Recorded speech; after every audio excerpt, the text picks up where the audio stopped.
Dirty Birds, what's up? And welcome to another edition of Falcons Final Whistle. I'm your host, Will McFadden. I'm joined by Terrin Waack and Amna Subhan, filling in for Tori McElhaney, and we are here to preview a big Week 8 rematch between the Atlanta Falcons and the Tampa Bay Buccaneers. Terrin, this is going to be a really important game. If the Falcons get it, they will remain perfect in the division and sweep the Buccaneers.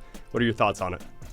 Like you said, it's a big game. I mean, this will kind of almost, I don't want to say determine the division, but it will give the Falcons a massive advantage going into the rest of the season and perhaps even give them their swag back after the loss to the Seahawks, because that sweep of the NFC South opponents before the loss had them buzzing. And it was kind of almost like a come back to the ground game. And even Raheem Morris said it was a good thing it happened, because now it's like, you can't get too high, you can't get too low, you have to get the job done.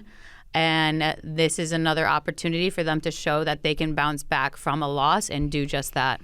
Yeah, Amna, can you kind of feel that importance around the building this week? I mean, we've had a couple of press conferences so far. Like, does the energy feel different, the same? Like, what has it been to you?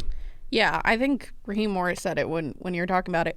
He said that these guys are hungry again, and that's what you love to see. So you definitely sense that in press conferences. You feel like they need to come out with an edge, and they didn't do that against the Seahawks. So you definitely see that. And then they just understand the importance of this. Like, they've been talking about it all year, outrun the South. Like, this continues now. And when you are able to be 4-0 in your division, you're able to beat Tampa, who's you're neck and neck with you twice, and then beat them on the road. That's huge for down the season. When you're looking at Minnesota, you're looking at Washington, in those games, you're looking at the Commanders, not, Washington, D.C. You're looking at those games, and they look a little bit harder than they did when you first got the schedule release in May. So to have a little bit of a cushion, to be able to control your destiny a little bit as you're heading down the season is huge, and I think they understand that. Yeah, no, that's a great point, because the schedule, when it first came out and was released, and everybody kind of looking and predicting about how the season would play out, I mean, at this point, it feels very different. It feels like the Falcons have had a very hard schedule so far this year, and I know everybody said they would have the easiest schedule in the league, but it just shows how things change from year to year. And I mean, the Falcons and the Bucs are two of those teams where I think going in nationally, a lot of people probably looked at them and the NFC South as a whole as, one of the lesser divisions in the league, but it is not shaped up to be that way, at least not between Atlanta and Tampa. So we will get into that matchup and kind of some of the changes, but just a real quick reminder, if you like this show, if you've enjoyed following us this season, please like and subscribe and review if you can, and share it and tell your friends, and be sure to follow our YouTube channel while you're at it. So let's go ahead and get into the matchup on hand. The shape of it, I think, changed a little bit in the Monday night game that Tampa played against Baltimore. It's a 41-31 loss for the Bucs, but that wasn't really the storyline coming out. It was the loss of Tampa's top two receivers, Mike Evans, just like one of the most steadily excellent receivers in the NFL, like consistently, I think 1,000 yards every single year for over a decade, like incredible. And then Chris Godwin, who is an excellent player in his own right. I mean, the loss of those two guys really does flip kind of, I feel, what a lot of people expected this matchup to be, and especially when you looked at how it played out in Week 5, 36-30 shootout in overtime, the Falcons win. Now, I wonder just kind of how everything is going to play out. So, Amna, like, how important and impactful are Mike Evans and Chris Godwin to this Tampa offense, and just like how big of a loss is that for them? It's a huge loss. Like, the passing offense for the Bucs, which is number 7 in the league, right behind the Falcons at number 6. Nice. They accounted for 50%, just about 50% of that. And Chris Godwin was having like a career season. He was leading the league in receptions. He was, on track for a career year. Mike Evans had 6 touchdowns, which was leading the league. 2 of them came against the Falcons. So like the loss of these guys is, you really can't understate how much that matters. And obviously, within the building, and the Falcons are looking at that next man up mentality, not trying to let anybody else beat you, but it's huge. It really is. And it'll be especially telling for this Falcons secondary that's looking to come off a game where maybe they didn't have their best performance, and you don't want to get beat by guys who aren't supposed to beat you. Yeah, that's actually a great point, kind of where the secondary's mindset is going into this matchup. And now the opponents they face, who do you think the Bucs could have step up in in the absence of Evans and Godwin. Yeah, well, when you look at that Baltimore game, the tight end, Cade Otton, he had 100 yards. That's the highest of his season. Before that, he had 52, but he was third in targets and third in yards. So they were looking at him, but obviously there's a precedent with Evans and Godwin, and those guys are going to get it done for you. So you definitely look for him to step up. I don't know that he has 100 yards again, like there's other weapons on this team as well that they're going to try to get into the mix. But 2022 fourth round pick, has a pretty solid couple of years, has started all of last year, started this year. They're really going to look for him to step up. Yeah, and I think Cade Otton's been a good player since he entered the league. Rookie wide receiver Jalen McMillan out of Washington, so former Michael Penix teammate there. He is somebody who they have high hopes for, but he's obviously going to play a bigger role, I think, than earlier than maybe expected or anticipated. But Terrin, with the wide receivers out, I don't expect them maybe to keep up the same level of passing attack.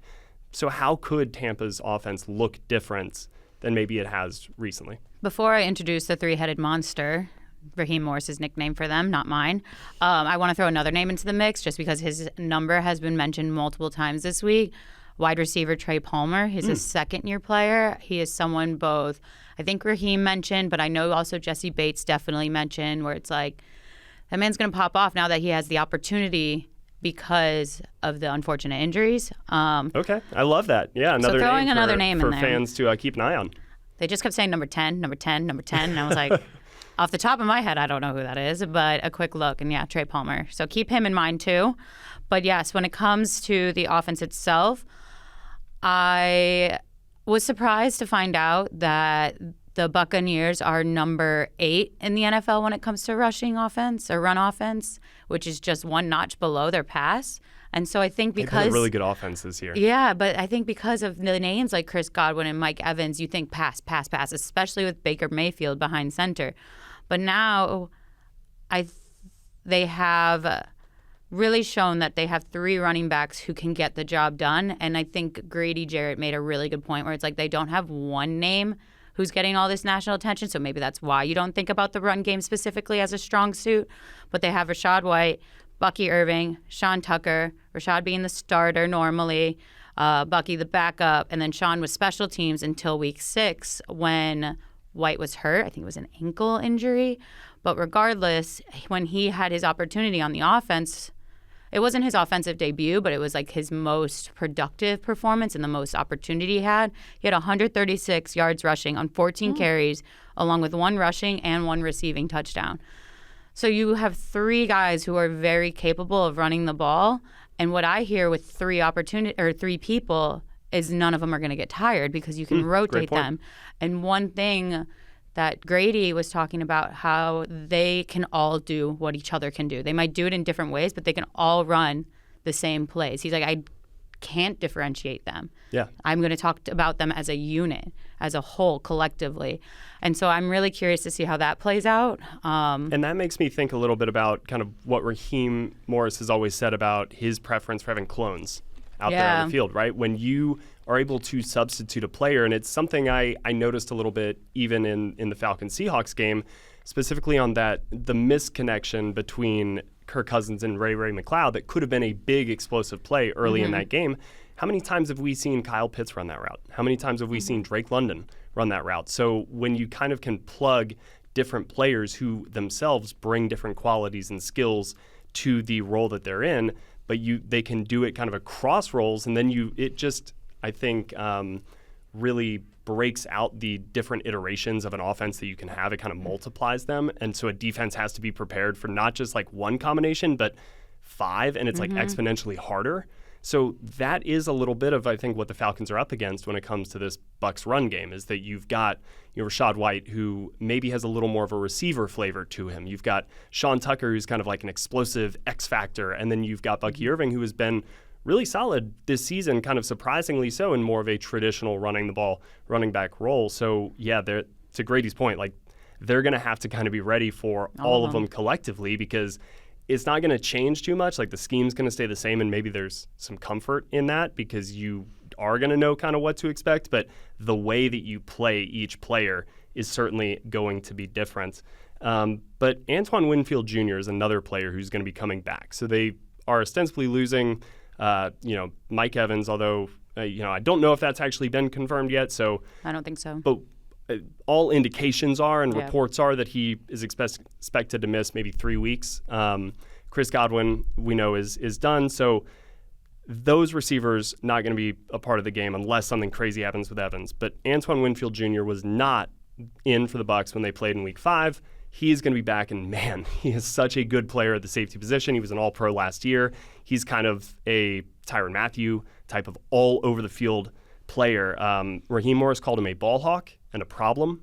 So that's the level of respect that he has for the Bucs defender. But Terrin, the Falcons were, to use Raheem's quote, almost daring the Falcons to throw the ball in Week 5. Do you expect that same type of game plan now that they've got their best defensive player kind of right there in the middle of their defense again? The Buccaneers were daring the Falcons to throw the ball. Oh, did I get that mixed up? Yeah, oh. But it's okay. Well, there we go. And I think the 509 was an outlier game. I don't know how much Antoine Winfield would have made a difference in that. I just feel like things were clicking and working so well on that day. Like 509 is just, it's a unicorn, for lack of a better word. Yeah, it doesn't happen very. I mean, it was the highest in franchise history, exactly. right? And, so and this is a franchise with Matt Ryan. So yeah, I can't be like, oh, if Antoine Winfield was out there, that wouldn't have happened. I feel like that was just written in the stars, to be cliche a bit.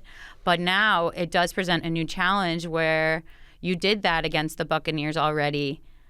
They're going to expect, I think, the Falcons to throw it again since they had so much success the first time.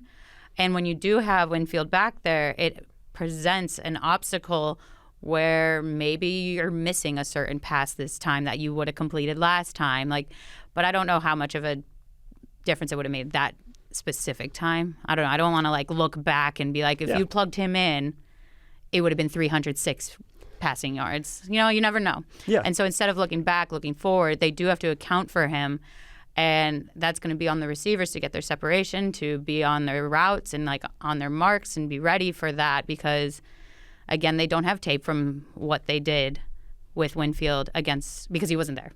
You know what I'm saying. I wasn't phrasing that correctly. This specific offense, there's no way to know exactly how he's going to play against it because we just haven't seen it yet, right? Exactly. And what will be key there then is making sure they're able to establish the run. If they're daring you to throw the ball again, fight back on the dare. Win the dare. I don't know. Is there an opposite of taking the dare? Truth or dare? Take the truth. Okay. There you go. Go find your truth out there on the field. But I think what will really change for Tampa with Winfield back in the lineup, I think, are some of the impact splash plays. Yeah. Confidence, too. Yeah, exactly. He is such a confident, I'm going to gamble on myself, and usually those gambles pay off type of player. And having a wild card in the best way on your defense is one of the best advantages I think a defense can have because it is like that Joker element when inherently a defense is more reactive. It's kind of that element of, no, we're going to take it to the offense on this play. And he brings that. And so one thing I noticed Tampa did a lot of was play kind of cover 3, and I think that's what Raheem was getting at when saying the Bucs dared us to throw is they crowded the box. And the Falcons this year, they like to run against light boxes. So I wonder if that changes, but if it doesn't, Winfield being the player that's either in the box or back, that does change things because he is so good. So Amna, I'm curious, in talking to some of the players this week and the coaches, what are they saying about this matchup?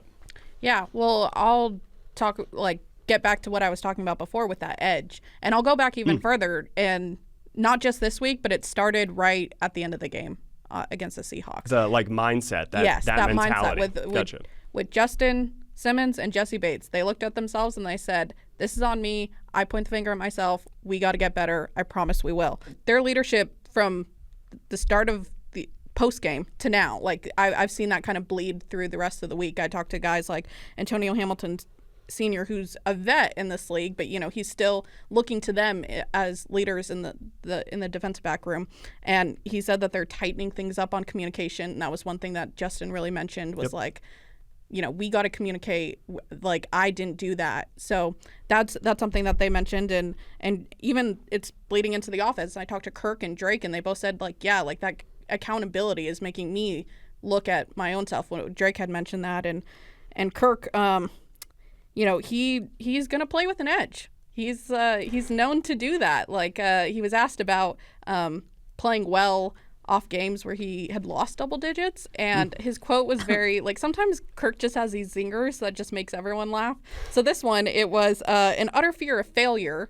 That's why he plays like that, and the numbers don't lie. He is 18-7 when coming off double digit losses. That's big. And yeah, that's huge. He has a passing average in those games of 384, which is well above. All right, big game for Kirko on deck. Yes. Okay. So we'll see. And Drake's also known to play really well against the Bucs, so it could be a big comeback for both of those guys, bounce back. Yeah, for sure. I think Drake's got 3 100-yard games against Tampa, but I love that utter fear of failure line. I mean, when I play and I have an utter fear of failure, usually it doesn't go well. Usually I'm like shaking and I get the yips and everything, but I'm glad that Kirk, it's motivating him. He's going 18-7. He's throwing for over 380. That's huge. And I think that the mindset, like, going into that Carolina game was an opportunity for a lot of fans to see whether this team, as Terrin, so aptly put it, would play to the level of their competition. This is another type of challenge, I think, in that realm where you learn about the makeup of a team more so than the execution of a team. And this is how did the Atlanta Falcons in 2024 respond to a loss that was at home by double digits and, I think a little bit of a gut check. Yeah. And Raheem Morris said this week, quote, "We've got to figure those things out and go out here in our practice preparation and our process and get it back. I've been able to be around a bunch of our guys, and these guys are hungry, man. You've got some really good players on this team that are assuming those leadership positions." He then later said, "Having a 3-0 start, a little bit of complacency can set in, and this is a nice time to reset and be ready to go out there and play our game." So right there, I mean, he's not running from the fact that, in fact, he said that the Falcons came out flat. Right. Yeah. So he is embracing, I think, that the Falcons played poorly on Sunday, that they didn't have the right energy and juice that he needs his team to have. And another thing that he did is he kind of put some of that on the players. He held the players accountable a little bit. And I believe that all of that is going to make a mix that this week in practice should breed kind of an effective result because they should be locked in. They should be ready to go. So, Terrin, a question for you. Like, what is one thing that the offense could show you early in this game on their first drive against Tampa Bay that would have you thinking to yourself, all right, this team's locked in, they're ready to go? Let's see. It'd be simple to say score a touchdown, but I don't even know that I necessarily need to see that. I just want to see a clean drive, no penalties, moving the ball, keeping Kirk off the ground, things like that, like the little things, because everyone's talking about hungry, and my concern would be overcorrecting. I like that. Like when you try too hard with an edge sometimes, you do too much. Yeah, you get outside of yourself. Yeah. I liked how Raheem Morris said reset. Yeah. Like back to the beginning. Like let's not let our emotions dictate this. And so I guess that's where I get a little bit like, uh-oh, when I heard Amna being like, oh, they're all hungry. They have this edge. Like, let's go get back at it. I'm like, don't push too hard. Stick to what you know and get it right. Because we still haven't necessarily seen that where it's like a clean game. So if the first drive, say, is about like 10 plays, picks up a few yards, ends in a field goal, but there are no penalties, fine. I'm happy with that. Like you just want to see that they can move the ball and they can do it effectively and cleanly and build on that from there. Because sure, if you go out and throw a 80-yard touchdown on the first play, Mercedes-Benz, we're going to be in Raymond James. That's true. Tampa Bay is going to go wild for all the Falcon fans that are in Tampa Bay. I'm sure Mercedes-Benz Stadium will feel something exactly in its heart. It'll shake a bit here in Atlanta. There you go. But you can do that, and then what? What's going to happen after that? Exactly. And so I'd love to say do a touchdown, and I'm going to be confident for the rest of the game. But no, I want to see clean and effective and like consistent. Pick it up. It's like going to run as a runner. As a slow runner. But like when you go further, you're supposed to see your pace drop, which means you're getting better, you're getting stronger as the run goes on. I want to see that. Faster. Yeah, I want to see that as the Falcons play this game. Okay. They're getting better each drive. Not this up, down, up, down, up, down. Let's come on, be consistently better. And even in the course of the drive, which is why, to your point, like an 80-yard touchdown on the first play is great. I'll take that every single day and twice on Sunday. But I think that the perfect opening drive in your mind would be like a 12-play, 75-yard drive, no penalties, takes 4:20 off the clock, score a touchdown, and keep it rolling. So, Amna, what is one thing the defense could do on its first drive that would show you, hey, Justin, Jussie, they're locked in, they're ready to go, and this is going to be a good day for Atlanta's defense? Yeah, I think at the baseline, I just need to see a punt. Okay. Yeah, like I had written down like a 3-and-out because they really haven't had a ton of those, especially to start out, and I feel like that would really set the tempo, but that's like kind of a best case scenario. Next up is like get a sack, then like the next up to get a takeaway. So those are like your best case scenarios. But yeah, just like don't let them score on the first play. There's been a good few games where they've let the opponent score on them, and then that's, you know, trickled down to other situational moments like heading into halftime, other things like that. Like, just don't let them get into your territory. If you give up a first down, give up 2 first downs, okay, maybe. But like, just punt it away, give the offense a chance, and then have a consistent drive like Terrin said.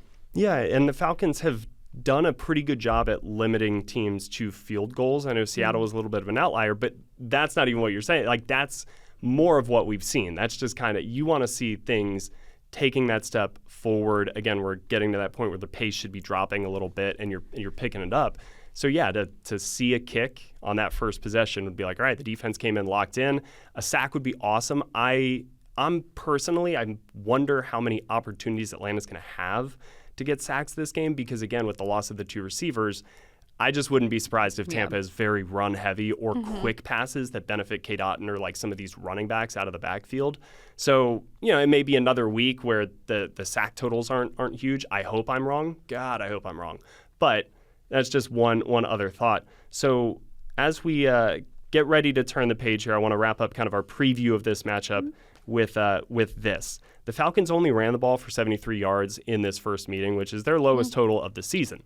That next game, of course, was the Carolina game when they really broke out in the run game. And that's not even to say Thursday night was bad on the ground. It's just that the Bucs dared them to throw, and throw they did. So now that we have seen Bijan 2 straight games of really excellent play, and Tyler, the Carolina game was awesome. Seattle game, you know, never really got, I think, the opportunity to get going.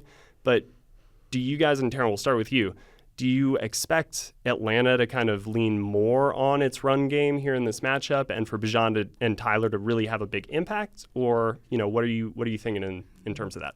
Oh, this wasn't on my question sheet, but that's okay. You're smart. You know this team. Gosh, now you're making me blush on the spot. But I think they're going to try to establish the run early. I mean, Raheem Morris has said it multiple times. It all starts with the run. He said, I know it's a cliche, but it's true. Cliches exist for a reason. And so I don't know that they're going to I think they're going to test the waters with Antoine Winfield out there, more so than anything. Like, do I think they're going to be run heavy? I think it depends how it goes. And now I sound like a coach being like, oh, it's what they give us or what we're able to do. And I'm but there's something to it's that. True. Yeah, and that's it's kind true. of how they've approached each game so far. Yeah, they dared them to run, and they ran really well. Right. Like, so they're going to accept the dare again. Even though I'm like, do the truth. They're going to accept the dare and try to do whatever they can. And personally, yes, I would like them to establish a run and then make it so they can throw a little bit longer and then longer and then longer, like building that pace again. But that's not realistic in this sense. So I think it depends more on the Bucs again as to how this offense is going to operate, because they were given a choice last time and they were like, okay, that's what we're going to do, and we're going to show you we can do it. So I expect that again. Amna, do you care if they take that approach? If it's another, hey, maybe it's not 509, maybe it's 380, and Bijan and Tyler are held to under 80 yards again. Like, as long as the win happens, do you really care, or do you still want to see the run game keep this hot streak going? I think anyone would take a W at any time. That's a good answer. But I think they are going to try to establish the run a little bit more. I mean, you can't do exactly like that was lightning in a bottle, what happened on Thursday night. So I don't expect it to be exactly like that. And, you know, Zach Robinson's always going to talk about balance, right? Like, you want a balanced approach. One thing I'm very curious about is, and I think will kind of dictate how things go, is the injuries to the offensive line. Matt Bergeron practice. He left the game with a neck injury against the Seahawks. Ryan Newsel, from my recollection, didn't practice yesterday. Those things, you have Matt Hennessy, who had a couple years with the Falcons, but not with Kirk Cousins at center, and that communication really matters. True. So that could really dictate if, the pass, whether the blocking is a little bit more cohesive with the run game or the pass game. So I think that'll could point to the way it could go. Yeah, no, that's a great point. And I mean, as it's another wrinkle too, as the Falcons try to get some of the pre-snap penalties cleaned up, right? Like that cadence and connection between Kirk and his offensive linemen. If you have as many as 2 new guys out there, like that's going to be potentially impactful. So absolutely a great point to bring up. All right, let's wrap up today's podcast with 2 more things. The first one is a new introduction. It is called Closest to the Pin. If anybody's ever done, that game on the golf course, it'll be familiar, or bocce ball, exactly. So or basically, pin the tail on the donkey. Sure, if we want to throw it all the way back to 4-year-old birthday party. I know, but it's like, how close can you get? Exactly. So that is the mindset here. Basically, I'm going to throw out 1 player for each of us, and the stat that I select for this player, we're going to try to get closest to. So whoever ends up getting closest at the end of Sunday's game, we'll say it on the Monday morning podcast. You guys will get to hear who won, but that's the game. So, Amna, we're going to start with you. You have Bijan Robinson, and you are trying to get closest to his combined rushing and receiving yards. Oh, it's making me nervous. But I think he's kind of unlocked something for himself in the last few games. He's broken away last game for 26 long on the rushing side and on the passing attack. So I think something is definitely the dominoes are falling for him. His average with the combined is 97 yards. I'm going to go up a little higher and say 115. He had 140 in the last game. So I'm going a little lower, but I'm trying to hedge my bets a little bit. Okay, so 115. 115. All right. Terrin, you have Kyle Pitts, and you've got receiving yards. I went with 66. 66? 6 is my favorite number, and he's also been doing around that range when doing well. I feel like he's been in the 50 to 80 range. I think 75 in the last game, if I'm not mistaken. I probably am, but there's a 75 on his stat sheet somewhere. That number's in my head. He's been right around that mark, so 66 is He's been in that range, so I'm going with 66 because of my favorite number. All right, so we've got 115, Bijan Robinson, offensive yards. We've got 66 for Kyle Pitts, receiving yards. I gave myself Ray McLeod. I don't know why I did that, but I feel like he's going to have one game this year where maybe it's not 120 yards or something, but it's substantial, and I kind of feel like that could be this game. So I'm going to say 73 receiving yards for Ray McLeod. I think some of that could come on one play, and that's kind of what I'm predicting is a breakout screen or something like that. You sometimes get it in these types of matchups. So I've got Ray McLeod, 73 yards, 66 yards Kyle Pitts, 115 Bijan Robinson. So we will wrap it up with this. What is one thing the Falcons need to do to win this game on Sunday, Terrin? Stop the run. Because injuries are not a gift, but the Falcons have been gifted with this moment because with Chris Godwin and Mike Evans being injured, they're going to have to rely on their run a little bit more. I know we've talked about the fact that the Buccaneers do have other options when it comes to the passing game, but let's test those options. They're not your top people. Let's push them to their limits. And so in order to do that, though, you have to stop the run, and the Falcons' run defense is, 28th, 24th? It's They're 24 in run defense, allowing 137 yards per game. So you can't let that happen in this case. And I think if they're able to be dominant at the line of scrimmage and shut that down, they're going to force the Buccaneers to test those other options. And with the secondary that has done really well, apart from last week, that's their key. Awesome. Amna, what's one thing the Falcons have to do? I think Raheem mentioned it when the complacency. They felt a little complacent, and you can't let that happen when you're looking at those two guys being out. As much as it's a cliche, and it's probably the one that I dislike the most, but the next man up mentality, you can't let the next man beat you. Yes, test them to their limits, but it happens all the time where guys feel like they have their moment and they take it. Yeah. Don't let them have their moment. I think Jesse said that actually yesterday, where it's like you can't underestimate the injuries, because injuries are the way you have these undrafted players all of a sudden become a star in one game, because they take their opportunity and run with it. And good for them. Yeah. But that could also bite the Falcons in the butt this weekend. Yeah, no, I mean, you're not going to get a complacent game from a player in a first-time opportunity, right? Mm-hmm. So that is where somebody is trying to make the most of their moment, and they're going to give you everything they've got on almost every play. So yeah, like sometimes that can be even more challenging and even, a more daunting proposition.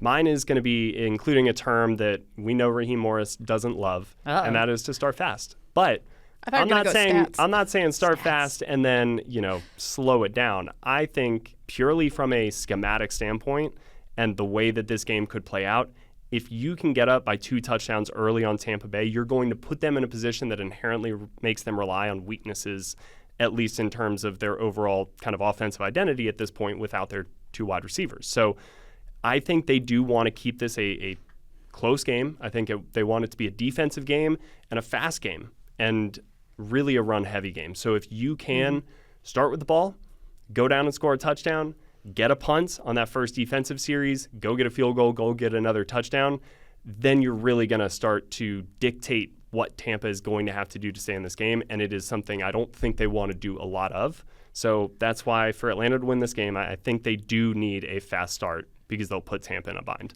And I think that's something they haven't really done this season, is have a game where they're in the driver's seat from the very beginning. Like, they've had games where they're in a shootout, they're neck and neck, they win it at the end, or they've had several comebacks. Like, they haven't had a game where it's like, I'm going to put you in your place and this is how it's going to be for the rest of the day.